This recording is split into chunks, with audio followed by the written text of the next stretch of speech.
Hi, and welcome to the Rockstar Yoga series.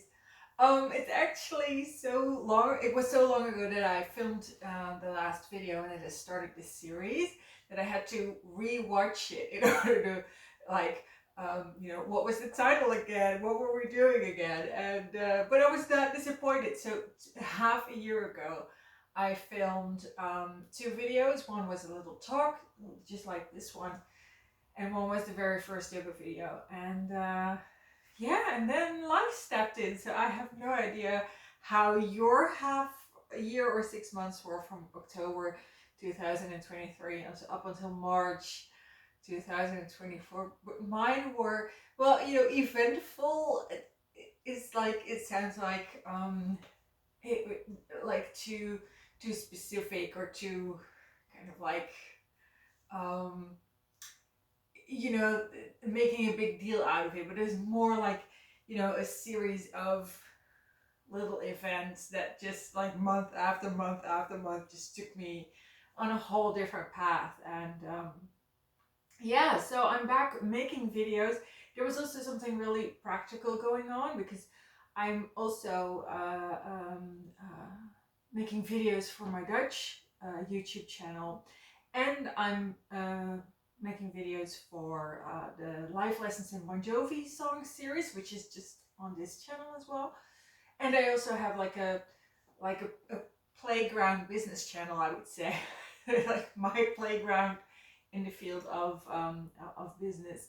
So I have and I was doing all those things on the side, and it was like really a process to really understand that in order to do these things, in order to make YouTube videos and do this Rockstar Yoga series properly the way I intended, it has to be the main thing.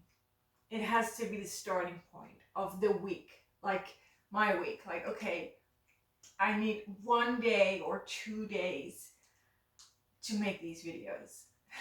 So it was also that kind of like practical thing of realizing, okay, this is not gonna work. This is not gonna cover it. It's like, this is the real deal. I really have to make space here. And this is the comparison that I'm now going to give is makes it too significant. But if I make this comparison, then you'll understand. It's like when you have a child, your whole life becomes different. It impacts every area of your life, and that was this as well. These if I want to teach yoga on YouTube, and for my Dutch audience, for an international audience, if I want to be making videos about Bon Jovi, then everything needs to change. Everything just needs to kind of like wrap around that. And that kind of ties into my vision on yoga. And I'm probably going to I'm probably going to name this video the teapot and the tea, um, because we're always talking about the tea. We're talking about, okay, what kind of therapy would you need, or what kind of yoga would you need, what kind of movement, what kind of, I don't know, what kind of social life, what kind of even job, or money coming in. Or it's like we're always talking about, the tangible, the visible bits and pieces of our life that we would like in. But what we're really looking for is the framework that can hold it. So when you're talking about this shift, when you become a parent, you're not talking about the shift of, oh, my social life is changing, oh, my nights are changing. It's like what you're experiencing is the full shift into becoming that framework that can hold the family, that can hold the child. So you're experiencing the thing that will be able to hold it. And it's the same with yoga. We think that yoga is beneficial and that it's good for your health, and that if you do yoga every day, then I don't know, what kind of benefits, the list of benefits that you could come up with is endless. But if you look at people who have like this really strong yoga practice, like morning and evening, or even just morning. I mean, usually people who have 2 yoga practices, they do like 45 minutes. I'm talking about really strong practitioners here, right? So this is not your average hobby yoga practitioner. The people who have 2 practices usually have like 45 minutes AM, 45 minutes PM. Or you have the practitioners who do it once a day, and then it's usually AM, and then it's like 90 minutes. So that's usually, like, when you're talking about really strong practitioners, those are the 2 recipes, standard recipes. What you can see with those people is that they have their whole life designed around these blocks of time that they want to do their yoga. So then what do you get? You get someone who is completely like, regulated in their sleeping, regulated in their eating, regulated in their social life, regulated in their work life. So when you look at someone like that, you can say, oh, that person is so, I don't know, radiantly healthy or radiantly happy because of their yoga. They're radiantly happy, or they're radiantly healthy because they have created this structure that can hold this yoga. So that is the what I call the tea is the yoga. But how do you get to hold the tea is by becoming the teapot that is big enough for these 2 yoga practices, AM and PM, or this really long AM yoga practice.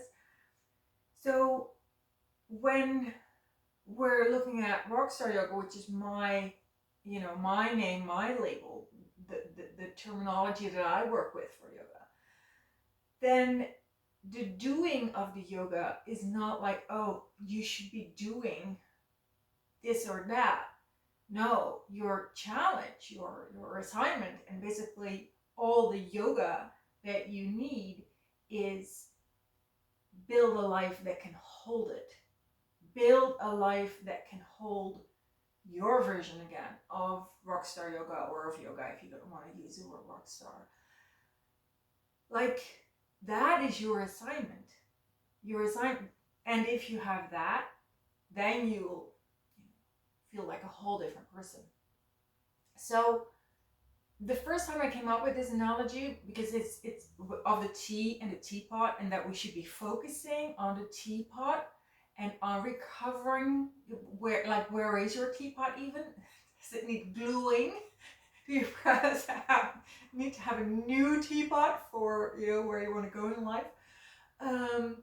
That we should be addressing the teapot problem, and not the tea. So you can have the things that you want in your life as kind of like guidelines or cues. Like, okay, I'm looking for a teapot, a life that can hold this and that and this and that. They're cues, but you have to shift your attention to, okay, now how do I create the life, or open myself up for the structure and the plans and the new person that I will be. How do I achieve that? And then you can put anything in the teapot that you want. So what I have started doing is I created a 7-day daily Bon Jovi challenge schedule. I took the 7 shortest Bon Jovi albums. You can see them here behind me. and I linked them to 7 schedules that I have previously posted online. So kind of like my promise was, okay, I'm going to use schedules that are public. So I also have a paid book, White Tiger's Yoga. Not going to use that because that's not public. So I'm only going to use public schedules. So I created a 7-day playlist of the 7 shortest Bon Jovi albums, and partnered them with 7 schedules. And so I can give you the link below to the very first blog post where I mentioned these 7 schedules. So I'll give you that below. And we're going to start with 2 days where I use schedules from the same little booklet that I used in the first video that we did here. So I have a download, a free download. Again, it said like only free schedules here. A free download. It says Bon Jovi Yoga Set List 2.0, and schedule 8 is the lying butterfly or restorative yoga with props. And that is the schedule for day 1 out of 7. And that is the Bon Jovi debut album schedule. So this is their shortest album. I think it's like 38 minutes. And if you do this schedule number 8, then you will still have ample time to do a long relaxation in the end. Maybe you want to do some extra relaxing poses. So that's what we're going to do today. So the tea that we're serving today is relaxing yoga, restorative yoga. I took this this pillow, one of the very few that I have. So these are very rare in the Netherlands. They used to be for sale at IKEA. In yoga terms, it's called a bolster. So this is like an unofficial IKEA yoga bolster. So it's definitely not official, but I'm very happy with it. So if you can ever get your hands on one of these, you're going to so love that for your yoga practice. But what you can also do is get a like a blanket from your bed. I always call it a duvet, but I don't think the word is duvet. Anyway, duvet. The blanket from your bed, and roll it up until you have like, you know, this bolster-like shape. Has a bolster-like shape. So this is like a really long one. I think this is a one meter. You can have it a little shorter if you want. But that's what you will be needing for this practice. So it's a great practice because it's very accessible. It's I call it cheat day. So like you do yoga, but it really feels like you're cheating because it just feels so good. So that's what we're going to do, and yeah, and I'll see you there in the first yoga practice in 6 months that we're doing here. So that's exciting. Okay, see you in the second video. Bye.